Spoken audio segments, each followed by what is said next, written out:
एक देश एक चुनाव को लेकर उच्च स्तरीय समिति की रिपोर्ट बुधवार को केंद्रीय मंत्रिमंडल के सामने रखी गई। कैबिनेट में इससे मंजूरी भी मिल गई है। कहा जा रहा है कि सरकार आगामी शीतकालीन सत्र में इसे पेश कर सकती है।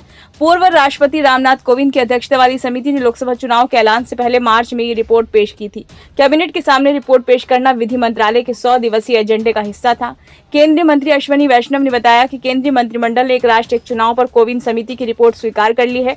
कोविंद समिति को एक साथ चुनाव कराने के लिए व्यापक समर्थन मिला है। मंत्रिमंडल ने सर्वसम्मति से प्रस्ताव को मंजूरी दी है। उन्होंने ये भी कहा कि कोविंद समिति की सिफारिशों पर पूरे भारत में विभिन्न मंचों पर चर्चा की जाएगी। बड़ी संख्या में दलों ने एक साथ चुनाव कराने का समर्थन किया है। हम अगले कुछ महीनों में आम सहमति बनाने का प्रयास करेंगे। उच्च स्तरीय समिति ने पहले चरण के तौर पर लोकसभा और राज्य विधानसभाओं के लिए एक साथ चुनाव कराने की सिफारिश की है। इसके 100 दिनों के भीतर स्थानीय निकाय चुनाव कराए जाने की बात कही गई है। समिति ने सिफारिशों के क्रियान्वयन पर विचार करने के लिए एक कार्यान्वयन समूह के गठन का भी प्रस्ताव रखा है। समिति के मुताबिक एक साथ चुनाव कराने से संसाधनों की बचत होगी, विकास और सामाजिक सामंजस्य को बढ़ावा मिलेगा, लोकतांत्रिक ढांचे की नींव मजबूत होगी। इससे इंडिया जो भारत है की आकांक्षाओं को साकार में मदद मिलेगी। समिति ने राज्य चुनाव अधिकारियों के परामर्श से चुनाव आयोग की ओर से एक समान मतदाता सूची और मतदाता पहचान पत्र तैयार करने की भी सिफारिश की थी। फिलहाल भारत का चुनाव आयोग लोकसभा और विधानसभा चुनाव को ही देखता है।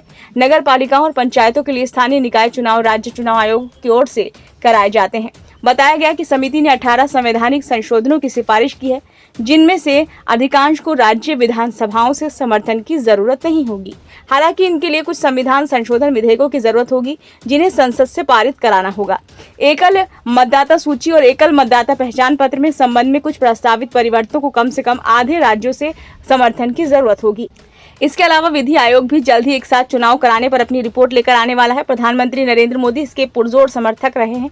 सूत्रों के मुताबिक विधि आयोग सरकार के सभी 3 स्तरों लोकसभा, राज्य विधानसभाओं और नगर पालिकाओं, पंचायतों जैसे स्थानीय निकायों के लिए 2029 के एक साथ चुनाव कराने की सिफारिश कर सकता है। त्रिशंकु सदन जैसे मामलों में एकता सरकार यानी कि यूनिटी गवर्नमेंट के प्रावधान की सिफारिश कर सकता है। ब्यूरो रिपोर्ट, नई दिल्ली।